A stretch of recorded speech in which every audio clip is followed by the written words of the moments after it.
Hello everyone, দেখো ready হয়ে নিয়েছি মেলাতে যাওয়ার জন্য। তো চলো এখন যাচ্ছি মেলা।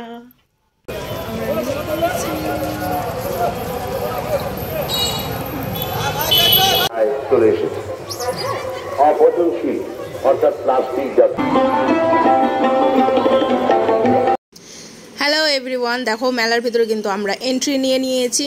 আচ্ছা, হ্যালো এভরিওয়ান কিন্তু আগেই বলে নিয়েছি, আবারও বলে নিলাম। যাই হোক, এই যে দেখো মেয়েদের দুর্বলতার জায়গা দেখতেই পাচ্ছ।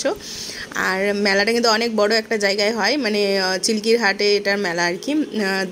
দোলযাত্রা উপলক্ষে মেলাটা হয়, আর এটা মাঠের মধ্যে স্কুলের মাঠে। আর এই হলাম আমি, আর মিস্টার শর্মা এসে থেকেই তো ফোন নিয়ে একদম বিজি।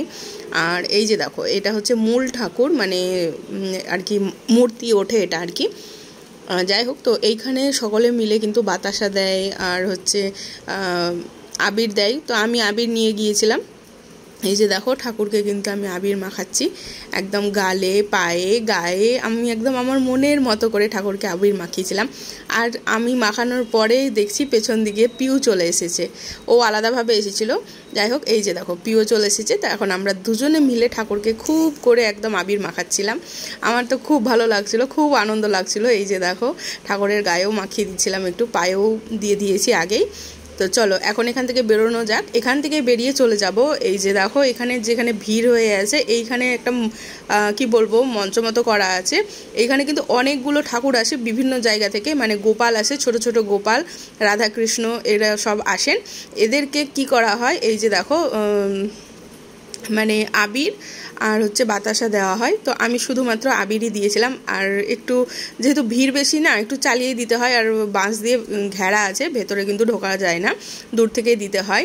তো আমি যতবারই দিয়েছি প্রত্যেকটা ঠাকুরের গায়ে কিন্তু পড়েছে, যেটা আমার মনে একদম খুব আনন্দ দিয়েছে আর আমার খুবই ভালো লেগেছে।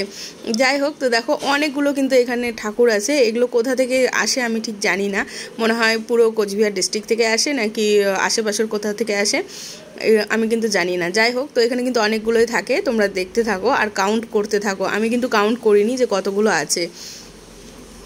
আর এখানে কিন্তু অনেকগুলো গোপলু ছিল, মানে একদম পুচকু থেকে শুরু করে মিডিয়াম সাইজ অবধি।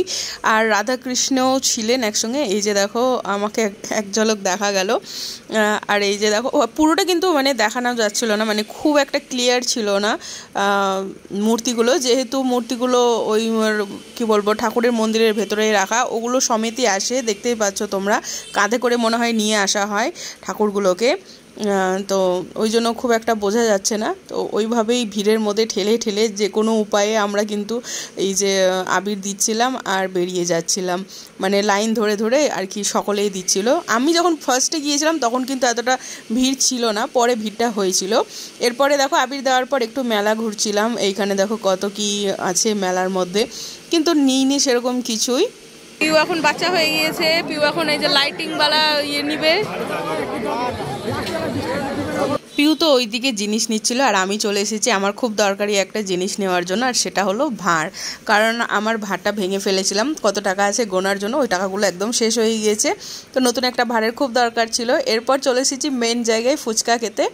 ফুচকা খাওয়ার পর আবারও চলে গিয়েছিলাম একটু ঘুরতে, সেটার ক্লিপ নেওয়া হয়নি কারণ মিস্টার হাজব্যান্ডের কাছে ফোন ছিল। এখন আমরা বেরোচ্ছি আর দেখো কতটা ভিড়। এটা হচ্ছে মেন গেট ঢোকার আর বেরোনোর।